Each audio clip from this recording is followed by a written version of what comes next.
Alrighty, welcome into Chalk Talk Social. It is Friday, April 3rd, and Puka Nacua is going to be rehab mates with Tiger Woods. But for real, hope they both get better soon. What is going on there, man? Like, you got the bag about to be thrown at you, and you can't stay out of problems and whatnot. Hopefully he gets right.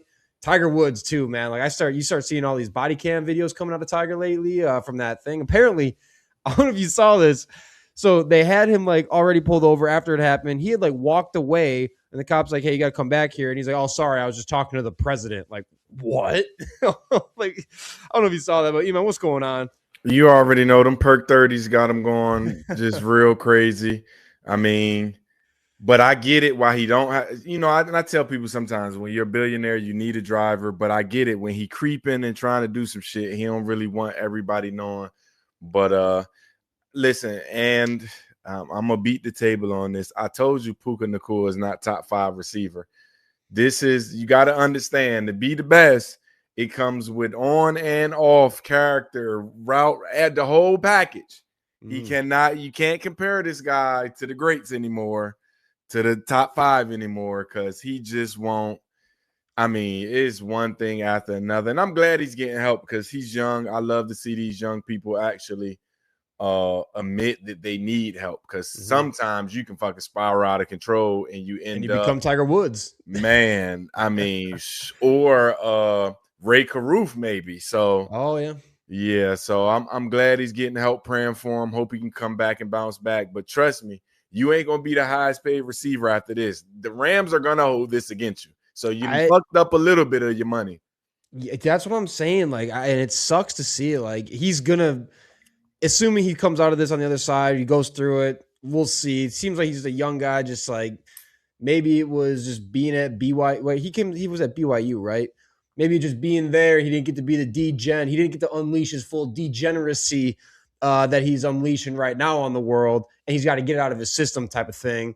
And maybe this gets him right. But you're right. I mean, hey, if he was top 5, he'd be able to handle it better, like the Lawrence Taylors of the world, the Michael Irvins of the world, the Darryl Strawberries of the world, the boys who made different day and time though. Now I'm gonna tell you right now, Lawrence Taylor and Michael Irvin, they would have been out of league in this era with all the social media and shit going on. And I mean, Puka Nacua and his brother was having issues at BYU. If you just do further research, he's been a knucklehead for a long time. So I mean, I just want to say that. But and before we go, I forgot to say it even pre-production. I don't know if you've seen in Virginia, we hired our first female football head coach at Thomas Jefferson High School, and I kind of wonder what you think about that, and would you play for a female, or football's tough, man, because Becky Hammond with the Spurs and stuff, and obviously like college basketball and like just other sports in general where women have had an opportunity to at least play that sport, get their hands into it, have real world experience with it. You don't get that with football.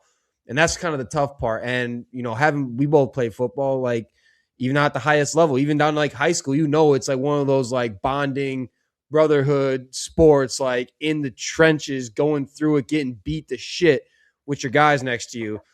So that's kind of one of the things. And that's why I think like guys like Mike Vrabel makes such a great coach. Like been there, done that. Like I saw him you see him at the pro day. He was pro day with that lineman, getting in the thick with the. I said, "Gosh, almighty!" Well, I'm saying like that's that dude. I would run through a wall for that guy. Now, that's not to say that she's not capable, because right at the end of the day, a lot of football is X's and O's. And how well do you know the game? How well do you know situations, right? Because there's a lot of guys who played football and they are dog shit in situational football, or they couldn't X and O's their way to save their life to being a coach, right? It doesn't always translate. So there's always that aspect of it. Like, I don't know what her name is, but she might just be a wizard, and she might just know how to call plays, and she studied film. And at the end of the day, man, if you can produce an offense that can move the ball, or a defense that can just suffocate somebody, like play the sport or not, we're going to find out. And so, I mean, why not? Run it up. I just think it might be hard to get initial buy-in. Doesn't mean it won't work.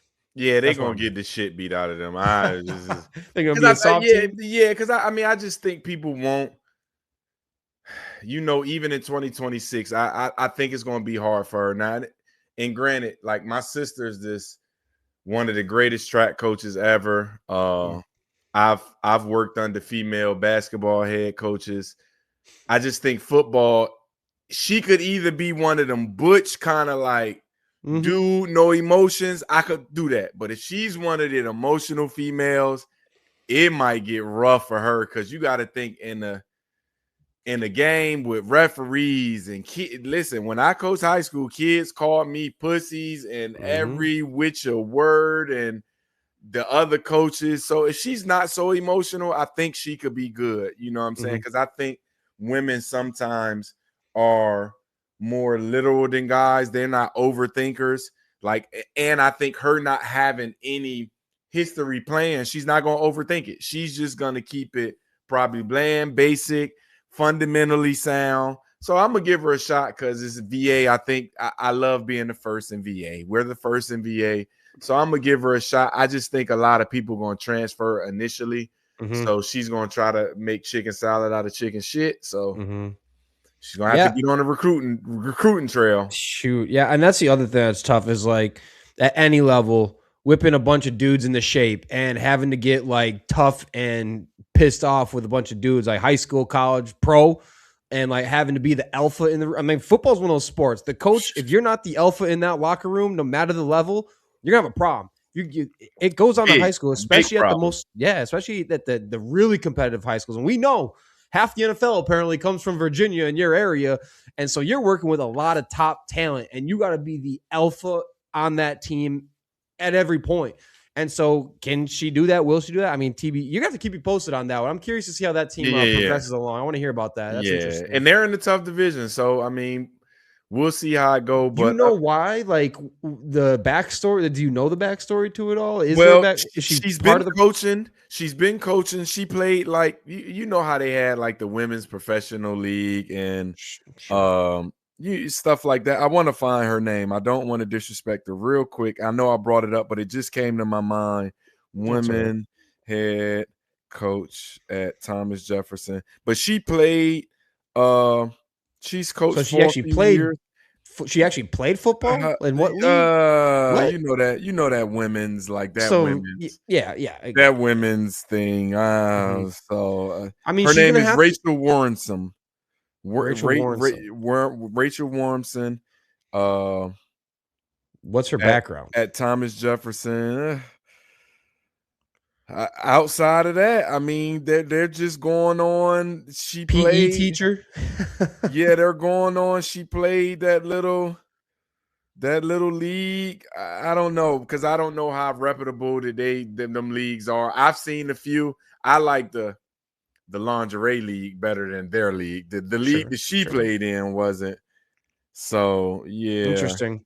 Well, she better be damn good on the X's and O's, right? Because that's how she can get the buy-in, and it better like come to fruition quickly. Like that's all. Because I think her biggest challenge is just going to be being the alpha in that room and getting the buy-in from players, and being able to kind of handle I mean, she's not going to be in the locker room. I don't think exactly. Maybe but that's what I'm saying. That's going to be a weird dynamic. That's a weird dynamic after games. Guys is getting, and it's like, am I going in there? Yeah, am I going in there now? So she played 12 years, DC Divas, women football, USA football. She served as an assistant coach for multiple Northern Virginia flag football teams. They say she's a former lineman, but this is going to be her first like guy's job. And like I say, I'm not going to knock it until I see it.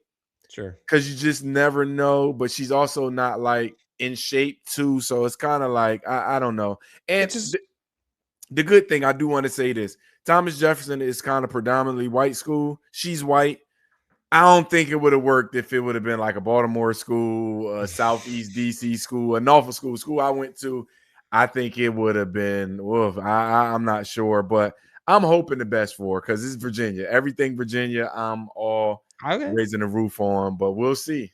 Well, that was going to be my last thing. I was like, her biggest challenge is going to be relating to people and relating to the players. That's going to be the biggest challenge, right? I mean, it would have been harder with what you just said. Like, if it would have been a Baltimore school in her situation, it would have been harder to relate to people unless she came from a similar circumstance. But yeah, we'll see. Keep us posted on that one for sure. Yeah. But no Joey today, no fan today. Unfortunately, had a lot of outrage, just not a lot of follow through. So it'll happen once upon a time. But what we are going to do today is just rip through a Final Four preview, get into a championship game preview. We're going to continue our little series of underrated football guys going into 2026. Today, we're going to kick it up on running backs, and then we're going to be a little bit of like into the MLB, who is the hot teams and who the hot teams might have the what it takes to sustain or who catching our eye. And it might be a homer bias on that one. So stay tuned. But to kick it off, Final Four preview, let's start there. Let's play out both of the matchups, the outcomes we think will happen. We don't have to have the same ones. And let's go through get through the championship. Let's go there because we got the Final Four coming up on Saturday. Do you know when the championship game actually is? I think it's Monday or Tuesday. Okay. I think it'll be Monday or Tuesday, one of them days. It is Monday, April 6th. You are right. Okay, so we're going to go out and play through our championship. So let's start first with Michigan versus Arizona. Battle of the big dogs. Likely national champion coming out of this game, if you ask me. What's kind of your synopsis on this one? Who you picking and why?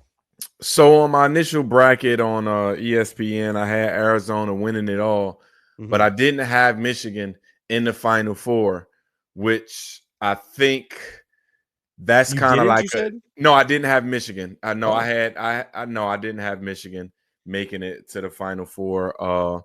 But I think that's going to be a matchup issue because the one thing that Arizona don't do, they don't jack up a lot of threes. You know, they get easy buckets at the rim. They get easy buckets around the rim.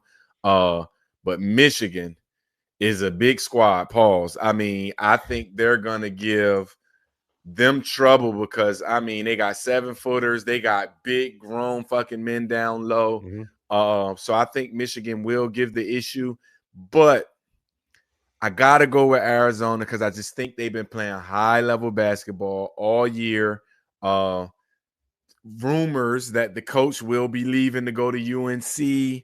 So I think he's trying to, rumors him, Billy Donovan, Arizona coach, and a few other guys of leaving to go to UNC. So I think he may ride out in the sunset before he go to UNC and coach one of the best games of his life. And I just think Arizona, talent-wise, to me, they have the better roster than Michigan. Talent-wise, now toughness and size and grit and, you know, just experience because the one guy has been here for a long time. He's pretty old. I go to Michigan, but I just think Arizona's just so talented that they're just going to be smothering with man after man. I mean, they're 7 deep, this legit basketball players. Yeah. So I'm going to go with Arizona in the first one. Okay. Well, I'm going to go Michigan here. But I do really like this game. It's elite defense versus, like you said, elite interior offense. So I think it's going to be really interesting when you got Michigan as the number 1 team in defensive efficiency. They're great at limiting those 2-point looks that Arizona kind of feeds off of when you get Cole Pete down there giving him the ball. But, of course, like you said, where Arizona dominates is in the paint. They're one of the best in the nation at doing so, and they rely on that. As, you know, Pete's dominating, and they're making it work. But like you said on size, like both teams got great size on this one, and that's a strength to each program. So kind of cancels out there.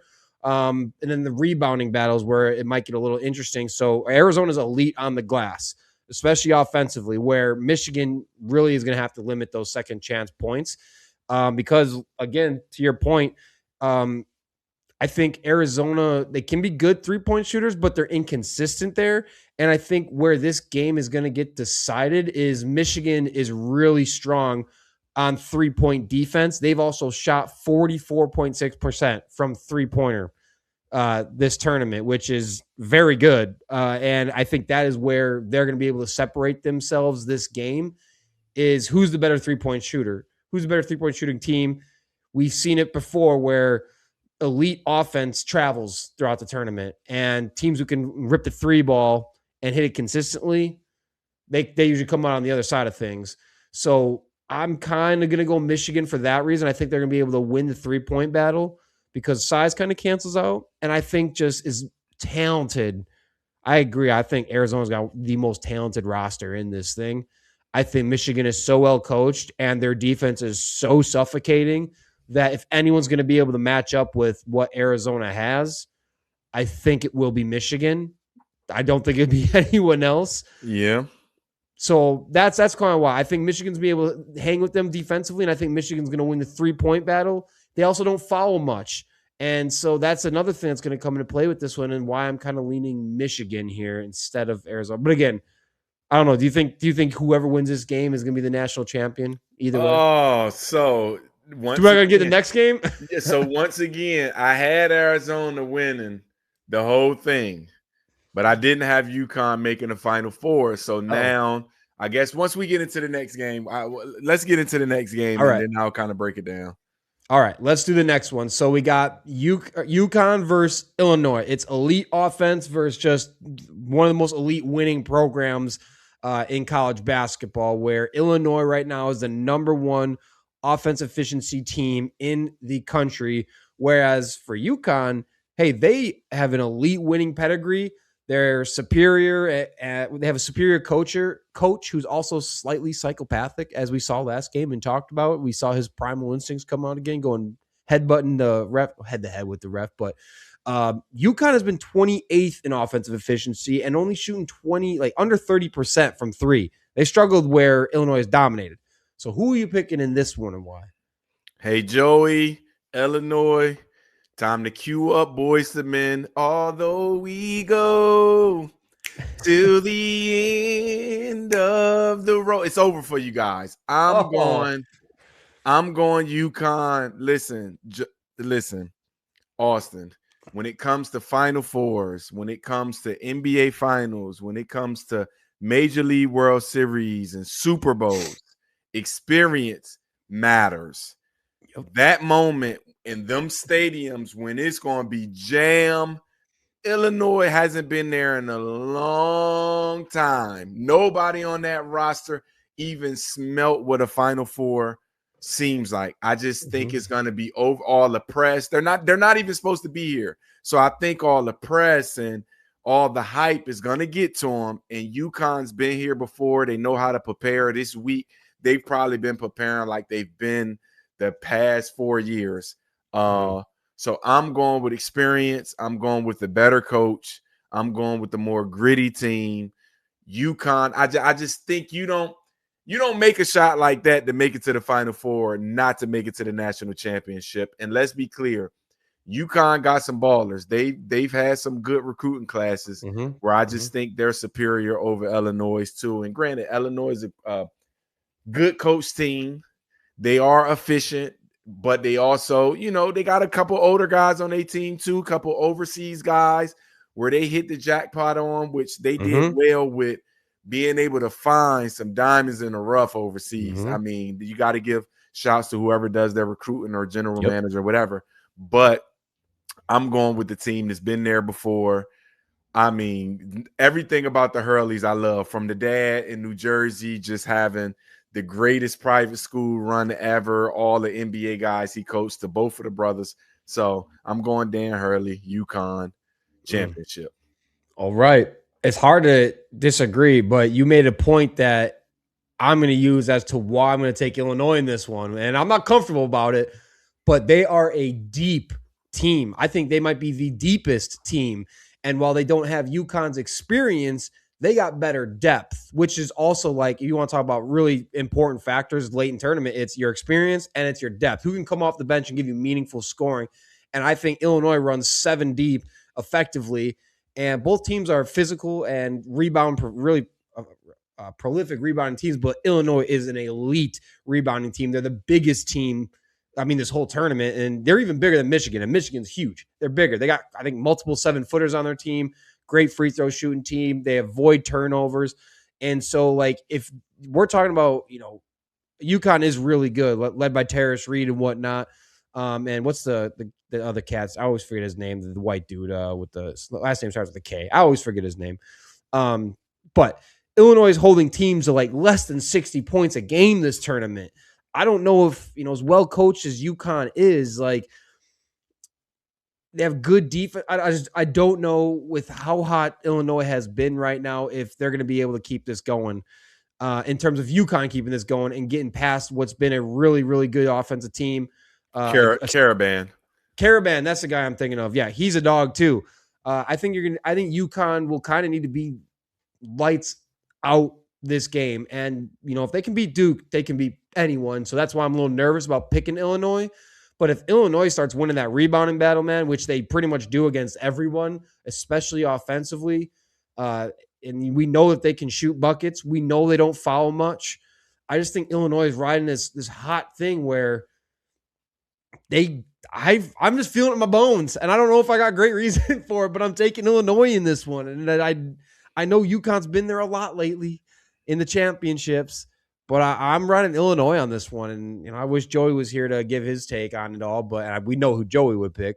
Yeah, but, for sure. But I don't know. So you got Arizona, UConn. Yeah, Arizona and UConn. So initially, I do want to go through my thing. Initially, I had making to the Final Four. I had Duke, Houston, Arizona. I'm sorry, I did have Michigan going. I actually had Tennessee making it all the way to the Elite Eight, but I did have Michigan making it to the Final Four. So I had Duke, Houston are the two people that I thought would be there. They're not there, so that's why who's going to win the championship may be a little toss in a few seconds before I go, because I had Arizona meeting Michigan, and I had Arizona beating Michigan, but I also had Houston playing for the championship. So we'll see. So who do you got in this one? I cannot listen. I hate going against experience. I hate going against been there before. I'm going with UConn winning a third championship in the past few years. I just can't bet against Coach Hurley and them boys. They know how to play around this time. So I'm gonna go with them winning the championship in a tight game. I want to say it's probably going to be defensive. So I'll go 72-70 UConn. I mean, that would be one of the nastiest interior games we've seen in a long time. Those two are two very good interior offensive teams. Again, Coapete, is it Krivas? Krivas, I think his name is, on Arizona. But then, of course, like I said, Terrace Reed with UConn, they got very productive bigs that are going to try to dominate in the paint, and that's where they thrive rather than being 3-point. And it's going to be who can score more in the paint, be more efficient in the paint, and who's going to that would be a throwing elbows type of game where that game's going to get won down low. And I think in that case, you say you would take UConn? I'm taking UConn over Arizona. I would have took Arizona over everybody but UConn. But now that they made it, I'm going with UConn.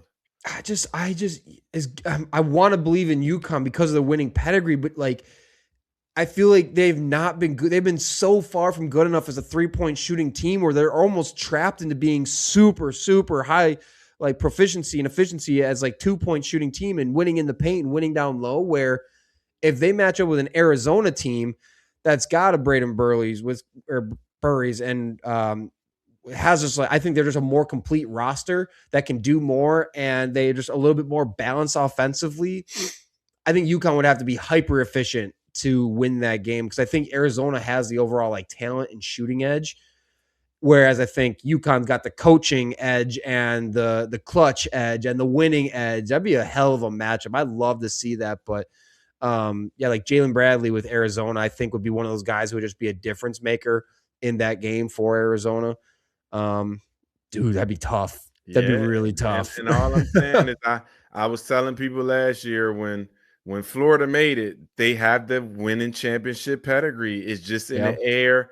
They were going to be able, everybody, Houston's the toughest team. And listen, when you know what it's like to be there, when just the aroma and aura is in the air of looking up and seeing banners, it's a difference when you in March. So I'm going with experience. I'm going with experience this time around. Yeah. I think if that game, if it's UConn versus Arizona and that's chaotic tight late, I would give the edge to Arizona or to UConn. I'm sorry.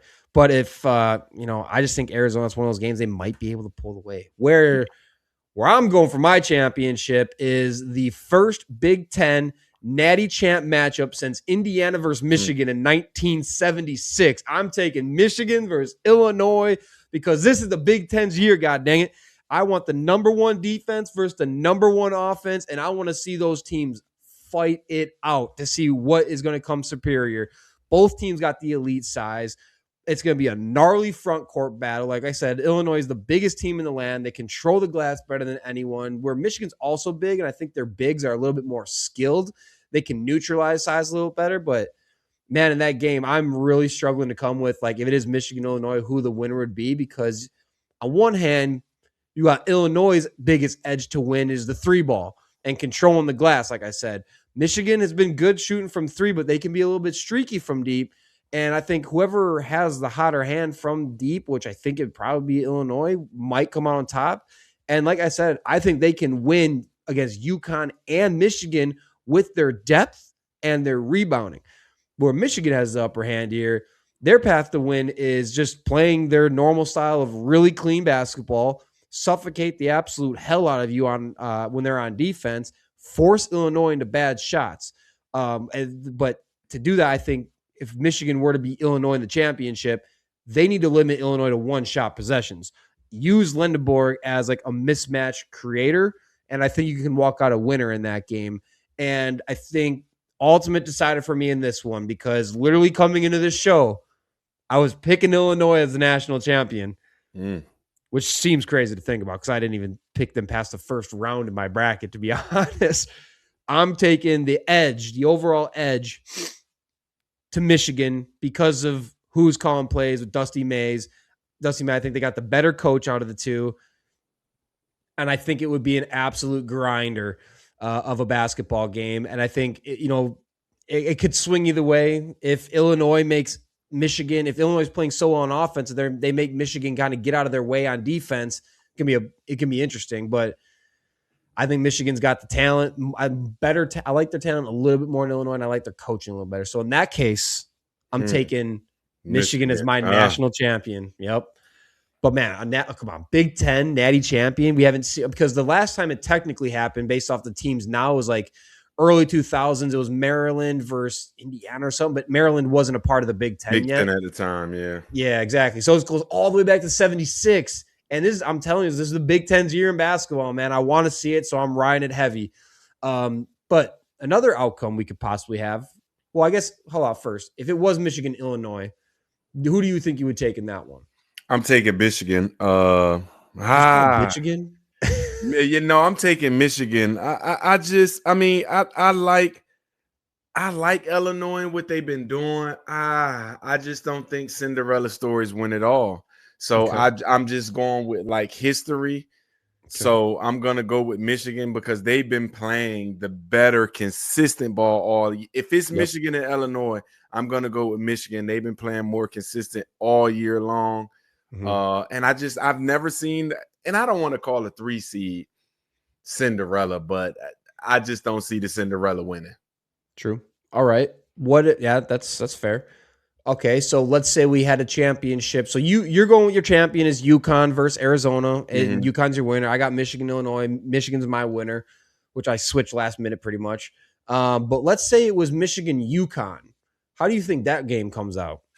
I would go with Michigan too. Really? Okay. Because that would be.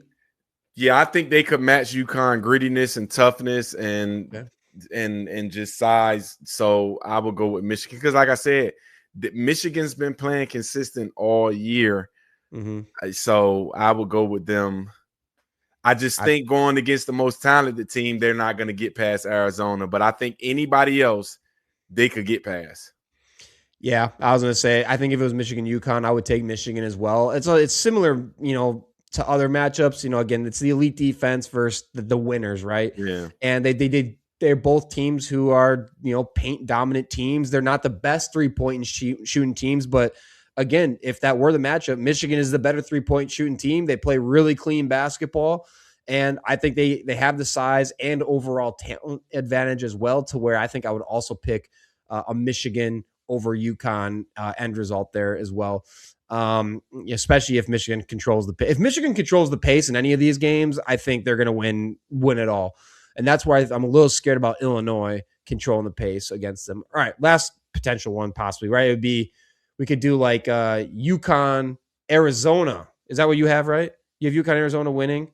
Yeah. Okay, and then we could do, what if Illinois versus Arizona? I'm going to go Arizona. The only team, I'm telling you, the only I think Arizona can beat everybody in the Final Four. The only Sure. team Yep. that I think is gonna give them issues is Michigan. True. So I just don't think UConn and Illinois could give Arizona issues. So Okay. I would go with Arizona over everybody. Yep, I think if it was somehow Illinois, Arizona, we don't even gotta get into it. I think Arizona's going to clean that one up pretty Yeah, easily, to be totally honest. But all right, we'll see how this one comes out and plays out, because by the time we record next, it'll be all said and done. We'll see who got this one right. I mean, for sure. we got our bets. All right, let's move into a little bit of Before football.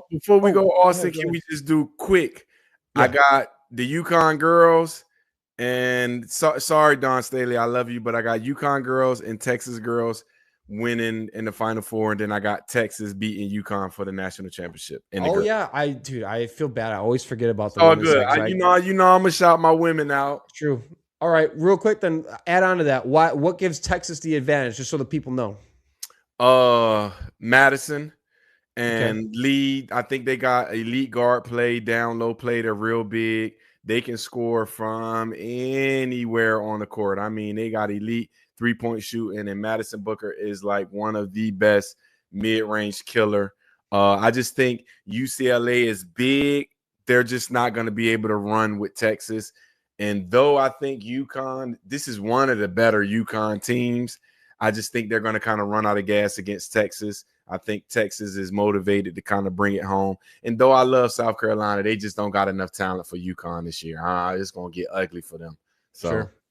I had a really holy shit in my old moment when I saw Gino and how old he's looking these days. And I remember Gino in his prime with those UConn teams, those teams that did not lose basketball. And they still just don't lose basketball games. But I saw a picture of Gino in his prime and saw him now. I was like, yo, am I that old? This man looks like he's aged 30 years. Don't tell me, because I'm that old for real, for real. And you see my girl Audie Crook is in the transfer portal, so she's gone.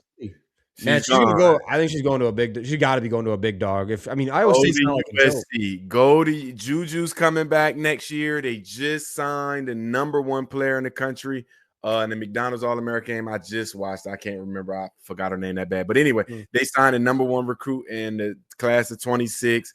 Juju's coming back. Audie, go to USC and win a national title. Same colors, pretty much. Wouldn't be too much of a difference in the colors. You might as well. Yeah. And it's the beach in LA. Who don't love the beach? I mean, that's a good point.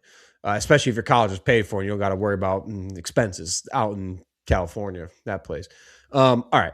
Football. We're trying to get back into football. Man, and a draft season coming up. I'm so excited.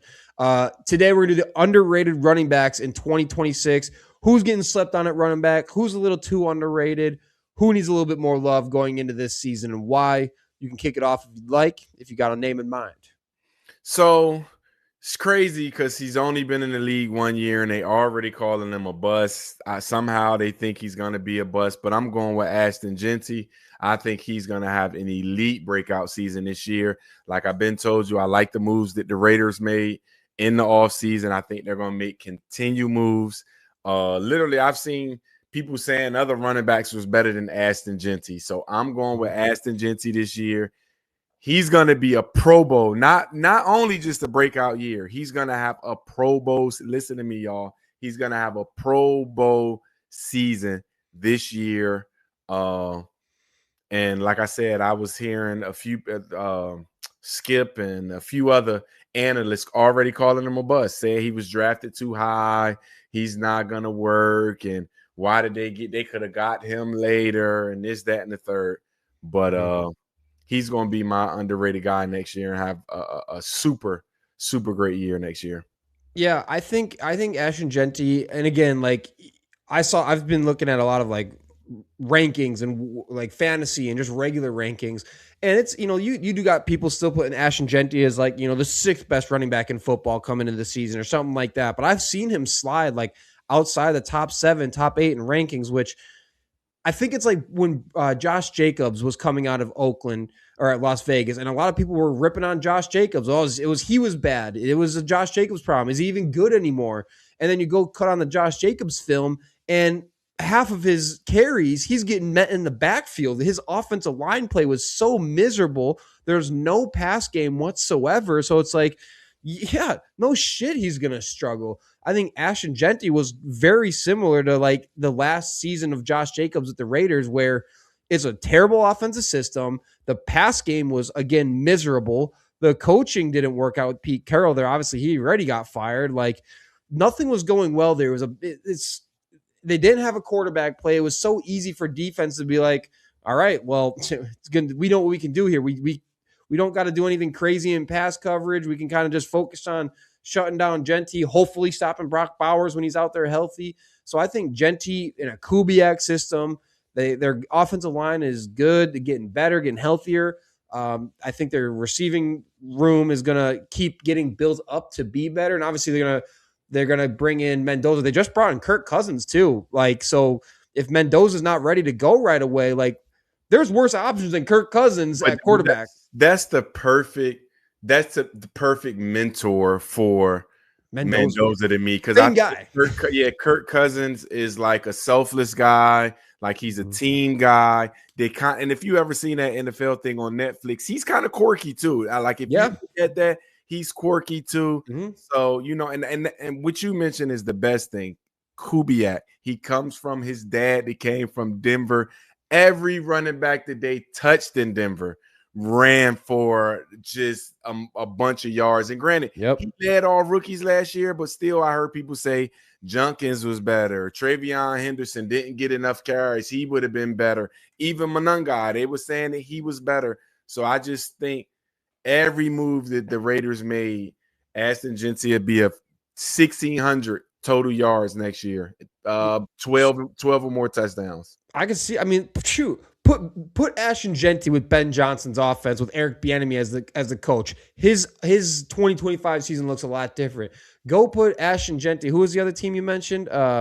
If he was with Kubiak last year, I mean, look what the Seahawks did with Ken Walker and Charbonnet. Shoot, the Seahawks offense was led by the run game in the Super Bowl. Ken Walker, MVP of the Super Bowl, man. Like Kubiak knows how to get the offense running through the rushing attack.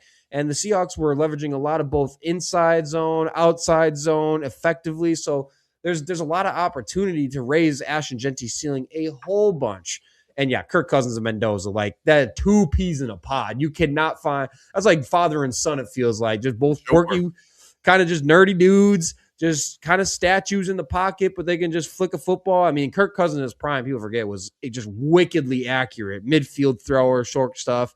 Where, I mean, there's a lot of similarities in his game to Mendoza's game where, yeah, I agree. That's like a perfect mentorship. And then it also gives the Raiders the whole, we don't have to throw all the pressure on Mendoza to be the day one starter, which is perfect. Like I hate when teams do that and they don't got a backup plan to it, or they don't got some kind of, quality vet who can at least start out the season, see how things go. So I love that signing for them. So obviously no one's expecting Kirk Cousins to come in and be great, but I think it's definitely a higher ceiling than Geno Smith was with that team. Like Geno had a terrible year. And I'm not saying Kirk Cousins is great or even like above average at this point in his career, but he's better than Geno Smith and he's a very good mentor for Mendoza. So I love that one because, yeah, I think other things around Jeanty are going to make Jeanty so much better this season where, man, I don't think he should be going as low as like the being rated the 8th or 9th best running back coming into this season because he could finish as a top 5 running back. No problem about it.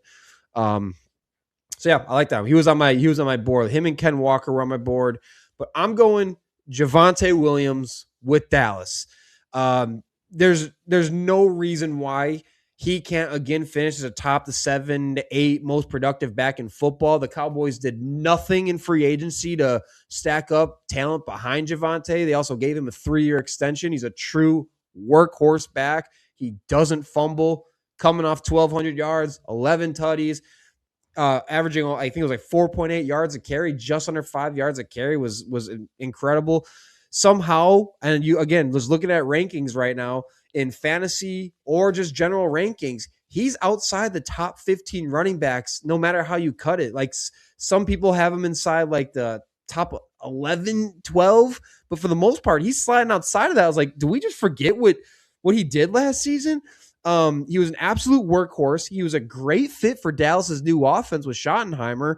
The Cowboys leaned into his strengths as a back, power, balance, and he's a one-cut guy. So they ran a ton of inside zone because he's not like this guy who's a great vision back. He's never been known for his vision. So they tailored the run game to what he does great at. Just one cut, inside zone, lots of it. They were like 25th in the NFL in outside zone. So they barely ran that because if you're an outside zone team, you need a running back with elite vision and elite cutting ability. It's not Javonte Williams. So the Cowboys teed up their run game to his strengths, and he's a guy that's just looking to run through a motherfucker, to be honest with you. And you kind of let his power and balance rip it between the tackles. It worked tremendously. He gets fed near the goal line. He finished 7th in percentage of offensive touches inside the 10 last season among all running backs, 7. So getting a lot of carries, not sharing carries, and he was 10th best at turning red zone attempts into touchdowns last season. So again, I don't know what it is, why people have him outside the top 12 for the most part after what he did last year. Yeah, he's not catching the ball a ton, but he still had like 30-some catches, another 2 touchdowns. Like, could very easily be another top 5-6 running back season again. I don't know why he's so far down rankings after all this stuff. Maybe it's because he's not the flashiest dude, but I can't really piece that one together. And I think it's Cowboys. People just don't have a lot of faith in what the Cowboys do. And if you go back in history, every time the Cowboys pay a running back, good God almighty, it takes the fucking inflation air out of all of them. Because once they get their money and they in Dallas, you go back. All of them just wasn't good after they got paid. So maybe they going off that. And I was impressed with the year he had. But I also sometimes be thinking people underestimate people who's going through injuries. People was kind of overlooking. So I think if they know what he does this year, it's going to be hard. But I mean, he'll always do well because CD, Pickens, Dak, every running back Dak had, because he's an elite thrower of the football, is going to do pretty well. So I'm with you on that one. But it's just like the Cowboys stink. People just like, anything with the Cowboys, that shit ain't going to work. I get it, man. And that's the other thing, what you just said. They have CD, they got Pickens, they got Jake Ferguson, they got Dak. Like, as a defense, you cannot stack the box against a running back who runs through people and breaks every arm tackle imaginable. Like, you have to stay back because of what they got. We saw what Pickens and CD did. They tore it up. And Jake Ferguson's one of the best receiving tight ends in the NFL. So it makes it really hard for defenses to scheme against the run or allocate an extra body inside the box to be able to bring Javonte Williams down. Big reason why he was running for 5 yards a carry last season. Great guy with yards after contact as well. One of the best there. So I just don't know why we're getting slept on, because maybe it has more to do with the system he's in, but at the same point, this is a guy we're talking about outside of the top 15, and he's coming off a top 7 running back season and very well could do that again. He proved it when he's healthy, man. He's looking every bit of that rookie season out of Denver before the injuries came up. Oh, that's right. This dude's a bowling ball, and he's an MFer, and he's actually really good. He's not the flashiest, but he's really good. So, I don't know. I couldn't believe when I was seeing where he was getting drafted and where he was getting ranked. That's super underrated after the season he had to be. All right. Let's bring the show home on a little bit of baseball, hitting almost every sport. All we're missing today is NBA at this point, but let's get into it. We're a week into the MLB season. People are watching the absolute crap out of baseball too. Netflix has had a ton of viewership. They're doing different things now with less blackouts. More people are able to access games and watch games. More eyeballs have been on baseball this season to start than just about any season. So like we said last episode, baseball is riding this crazy momentum right now. They're taking advantage of it. It's been exciting. So let's start this. Let's do this conversation. Which top hitting team through the first week do we feel is the most legit? Are we excited about? I'll let you start. Who are you picking for this one? Y'all know I'm going with the hometown team, which is a surprise to me. Going with my Nationals, man. Oh, man, we've been out here killing it as a team. We're second in average. We're second in hits. I mean, we're 3-3 right now, so we still got to start winning some games, but we're young. CJ Abram, your guy, Joey Weimer, he's over there with us. He's leading. And granted, we know he's not going to bat 588 for the remainder of the year. But What if he does? He's going to be the greatest ever. So I'm not going to put no juju on him. I'm going to give him all the positive energy to go out there and keep fucking killing it. Like you said, he's been bouncing around from team to team. People probably forgot about him. I'm telling you, DC does something to you. It's the greatest area. It's so many foreign. He probably loved the Yugoslavian or Romanian women that's in DC. I'm telling you now, we morale got booster, huh? Listen, we got the European women in DC, so he's probably having a good time down there. But yeah, I'm going with my Nationals. Hopefully, we can keep it up. But even if we don't, they're giving everybody in the city, in the area, because we're super young. And I'm telling you, our superstar still hasn't made it yet. I'm telling you, he's only 18 years old. Well, I think he turned 19 this year. So we're super young. The future's bright. But listen, let's keep it up, Washington Nationals, because we're second right now in hitting, like I said, average and hits. We need some more power, but that'll come. Yeah, I mean, y'all haven't hit like any home runs, which is crazy. But I mean, you started the season hot. You took down the Cubs, like you put belt to ass on the Cubs, and the Cubs have been struggling to start this season, and they got off on the really wrong foot with the Nationals coming in there and smacking them around a bit. But like you said, man, like Weimer's on fire. As we all know by now, he started the season reaching safely in his first 10 at bats of the year, which ties Carlos Delgado's all-time record. He's leading the MLB in OPS. 1.741 is absurd. He's also leading MLB in that 588 average. He's, I think, number 2 or something. Oh, no, sorry. His on-base percentage is also leading. So on-base plus slugging, and average, all best in baseball after the first week. So he is just one of the best starts we've seen in a long, long time. Dalen Lyle for you guys is one guy catching my eye a little bit here when I was looking at it. So last year, he only played 91 games in his first season in the bigs, hit 299 and 845 OPS, and he is picking up where he left off, hitting 407 after the first week. Another young guy, I think he's under 25 years old. And so you got all these young cats carrying this team right now, where James Woods and CJ Abrams, your presumed 2 best players in that lineup, both kind of off the sluggish starts to start, which is unexpected that your 2 best guys are slow to start, and you got all these young dudes who you expected less from are like really just picking them up, and they're not hitting home runs like you said. They're just slashing everything around the park, finding gaps, getting on base. So really, really surprised by how the Nationals have started so far, and lots of energy in that team. And like you said, isn't it Eli Witt? I can't remember his name. That young cat you're talking about.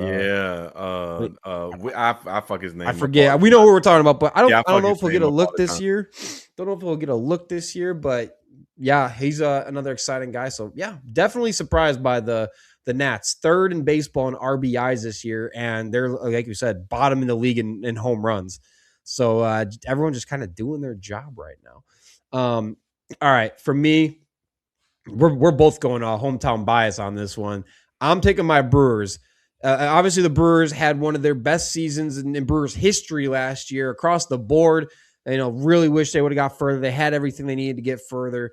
But this season, again, they are just starting off hot. You got Bryce Terang and Christian Yelich putting damn near everything that they can. That every time they're up to the plate, they're putting something in a gap, right? They got 12 ribbies between the 2 of them already.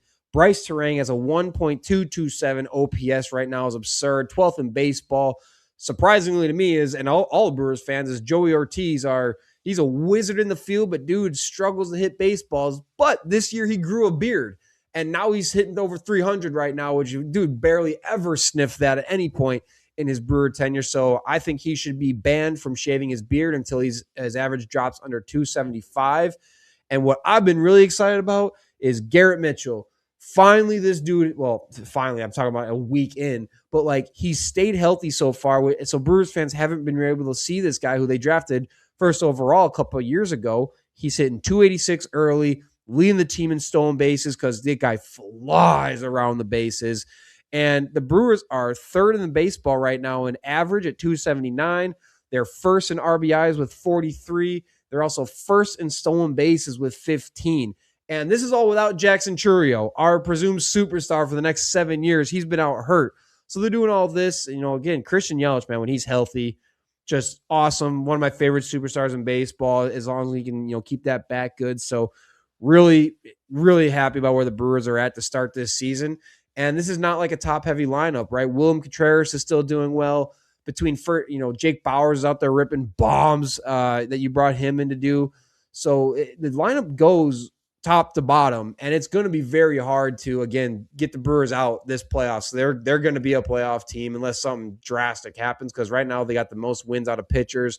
They're tops in baseball and strikeouts already, and mind you, that's after we let Freddie Peralta go. They're also fourth in ERA right now. And again, we let our best pitcher go this offseason. So Brewers off to another just tremendous start, riding all the momentum. They got cats up and down their lineup. I think this is going to sustain. Bryce Terang, pay the man now. Pay him now. Do not let him leave. He is only getting more expensive by the week, and his defense is insane on top of it. So, Brew Crew, baby. And also, got to say this about the Brewers. The three guys that the Brewers let go, Isaac Collins, Caleb Durbin, and I can't remember the other guy now, but three guys that I think everyone kind of wanted to hang around Milwaukee. They're off to very sluggish starts to their season with their new teams. Makes me kind of feel better about what the decisions that were made there. So, yeah, I'm taking Brewers. All right. You got anything to add on the Brewers or no? Hey, listen. We'll see if it lasts. We'll see if it lasts. I'm going to keep hoping. I would love to get a World Series. So would you still pick now I'm saying this, I was just thinking, would you rather take like your favorite baseball or basketball team and win another championship before your football team? Or are you always like, hell no. I want my football team to win. I mean, because I'm a Houston Rockets fan in the NBA, so I was a big James Harden fan too for years.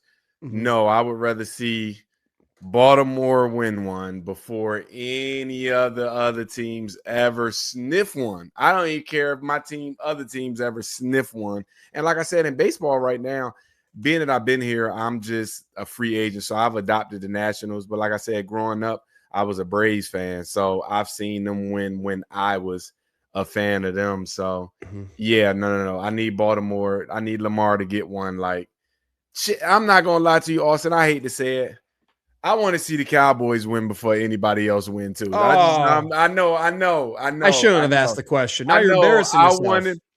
Dog, I'm just being honest. I want to see the Cowboys get one more in my lifetime, and I think I'll be okay, because even if they win it, I would celebrate it like they were still my team. So yeah, no, football over everything. Notre Dame, I don't even give a fuck if they win another national title. I want the football to win. What about you?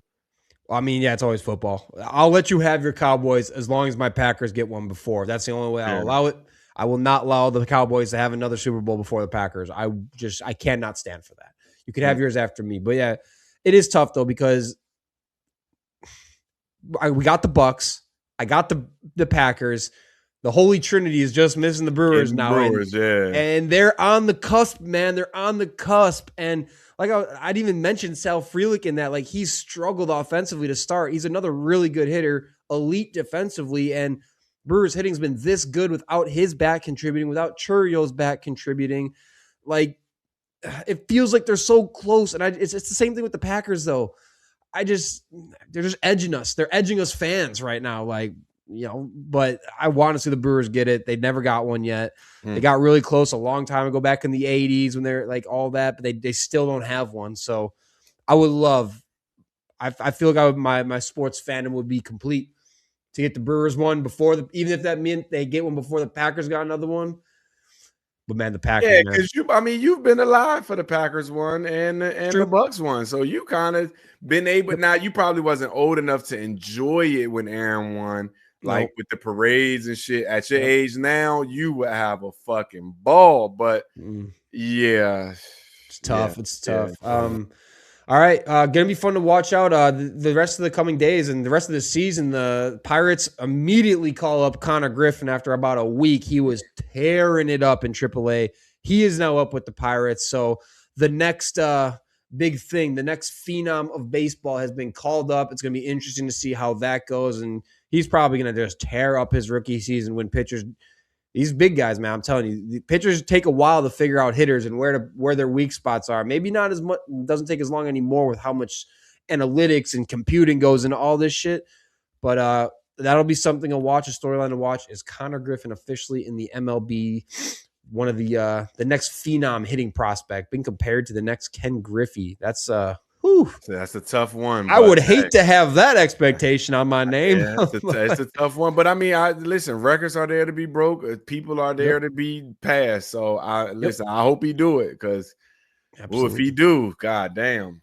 Absolutely. All right. Until we talk to y'all next week, enjoy the Final Four, enjoy the championships. We'll absolutely be getting into that one next week. Until then, we'll see.